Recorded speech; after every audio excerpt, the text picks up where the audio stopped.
Hari tu kan aku ada beli peti ais, TV apa semua dekat Thank You kan. Lepas tu aku ada dapat S-Coin cashback ni. Aku nak beli pakai S-Coin cashback ni. So tak nak keluar duit lah. So jom.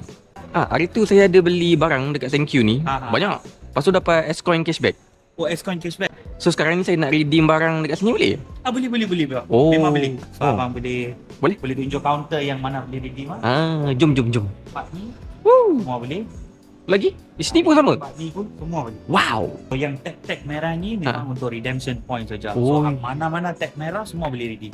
Okey, saya tengok dulu. Ni best juga ni. Ui, besar agak ni. Bolehlah satu Oh wow. Nice. Bolehlah satu ni. Pump water heater. Wow. Bolehlah try pasang kat rumah. Ini iron board. Kita panggil steamer, garment steamer kita panggil garment steamer. Oh. Lain macam. Memang lain macam. Bolehlah ambil yang ni satu. Lepas tu yang belah sini pula Tefal. Ini rice cooker. Rice cooker betul bang. Tu macam Alphard tu. Cantik. Ngam. Bolehlah satu ni Lalu kita akan redeem nak guna app. Oh, guna app. Yes, betul bang. Okay, ni. Dia dapat point. Okay, lepas tu IC bang. Biasa tu. Okay. Okay. I dapat yang barang-barang tu yang tadi abang choose tu lah.